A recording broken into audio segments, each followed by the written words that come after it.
Depuis toujours, l'être humain cherche la lumière, la sagesse, la pureté, la perfection. Mais dans cette quête, il oublie souvent quelque chose, une partie de lui-même, une partie plus sombre, une partie plus instinctive, plus primitive. Carl Jung appelait cette part l'ombre. Tout ce que nous refusons de voir en nous, tout ce que nous rejetons, tout ce que nous préférons cacher. Mais les mythes, eux, nous rappellent une vérité profonde. La lumière n'existe pas sans l'ombre. Et peut-être que le véritable chemin spirituel n'est pas de supprimer l'ombre, mais de la réconcilier avec nous-mêmes.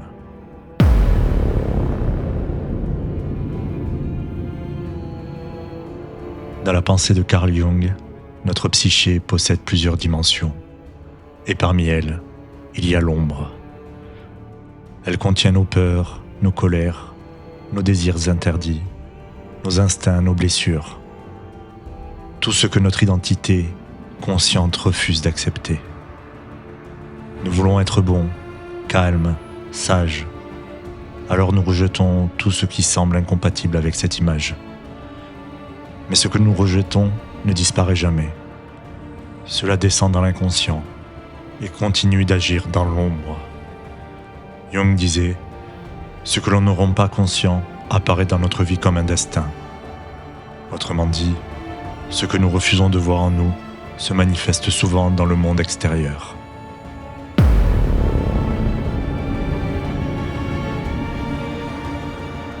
Les mythes ont toujours représenté cette ombre sous la forme d'un monstre, un dragon, un démon, une créature terrifiante.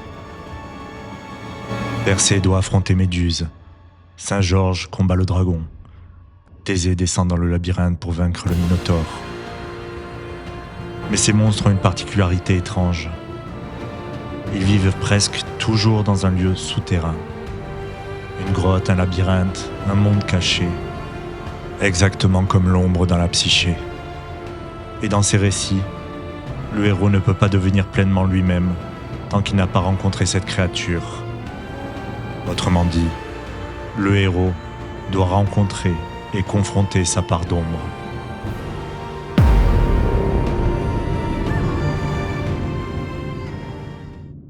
Pendant longtemps, on a interprété ces mythes comme une simple victoire du bien contre le mal. Mais Jung proposait une lecture plus subtile. Le monstre ne représente pas seulement un ennemi. Il représente une partie de nous-mêmes. La colère peut devenir courage. La peur peut devenir prudence. La force brute peut devenir puissance. Lorsque l'ombre est rejetée, elle devient destructrice. Mais lorsqu'elle est reconnue, elle devient une énergie immense. L'intégration de l'ombre ne signifie pas devenir violent ou immoral. Cela signifie devenir entier, accepter toutes les dimensions de notre être.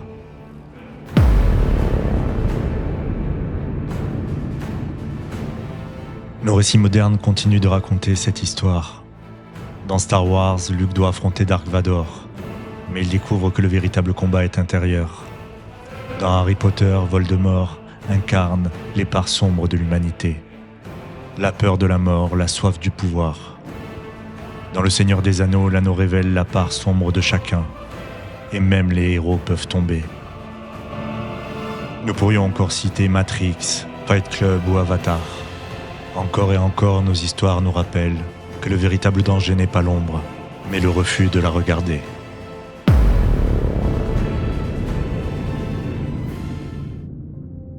Je te propose maintenant une courte expérience intérieure.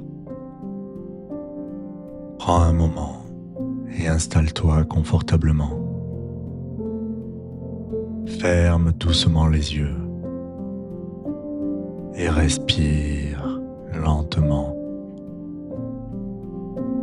Tu inspires profondément par le nez et tu expires lentement par la bouche.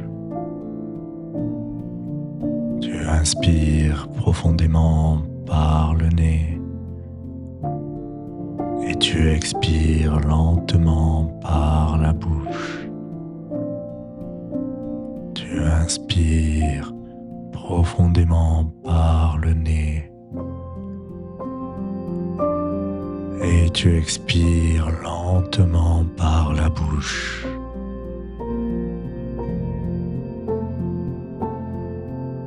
Imagine maintenant un paysage devant toi, peut-être une plaine, une forêt, une montagne.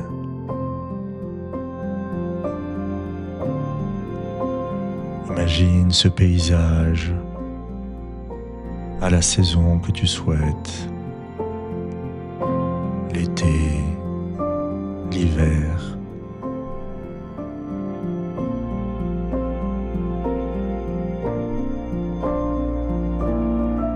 Au loin, tu aperçois une silhouette. Et cette silhouette semble mystérieuse, peut-être même inquiétante. Cette silhouette représente ton ombre. Avance doucement vers elle, sans peur, avec curiosité, et observe-la. À chaque pas qui te rapproche d'elle, te rends compte que ce n'est pas ton ennemi. C'est une partie de ton histoire, une partie de ton énergie, une partie de ton humanité.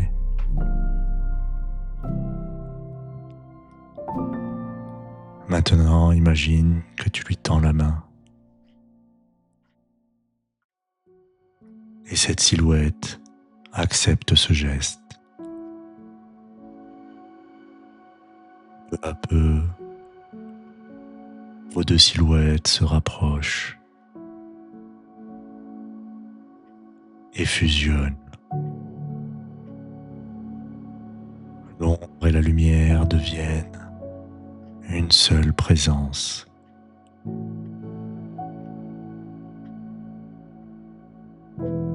Respire profondément et observe les sensations dans ton corps. Observe les effets de cette fusion, du retour de ton intégrité.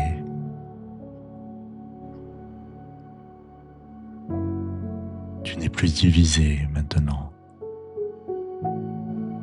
Tu es entier.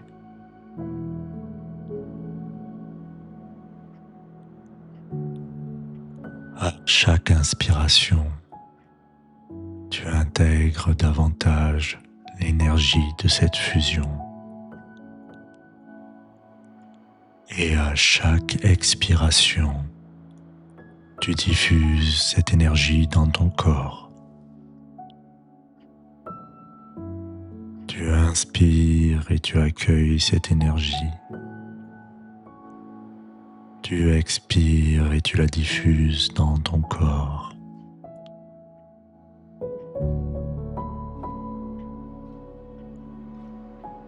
Reste encore quelques instants à contempler les bienfaits de cette énergie sur ton corps et ton esprit.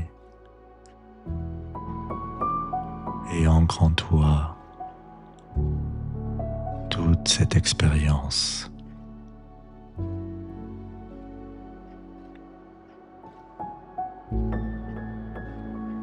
Il est temps maintenant de revenir ici et maintenant.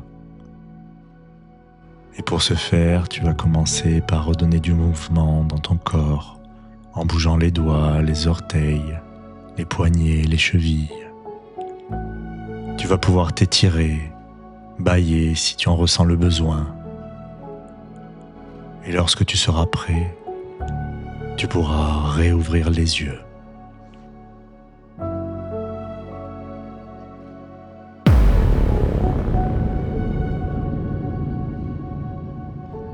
Les mythes nous parlent souvent de héros victorieux, mais la plus grande victoire n'est pas toujours celle que l'on croit. Ce n'est pas la destruction du monstre, c'est la rencontre avec lui. Car au bout du voyage, le héros découvre quelque chose de simple et de profond. Le monstre qu'il cherchait à combattre était aussi une partie de lui. Et c'est seulement en acceptant cette part qu'il devient enfin complet. Peut-être que la sagesse ne consiste pas à être parfaitement lumineux, mais à apprendre à vivre avec toutes les couleurs de notre être, la lumière et l'ombre.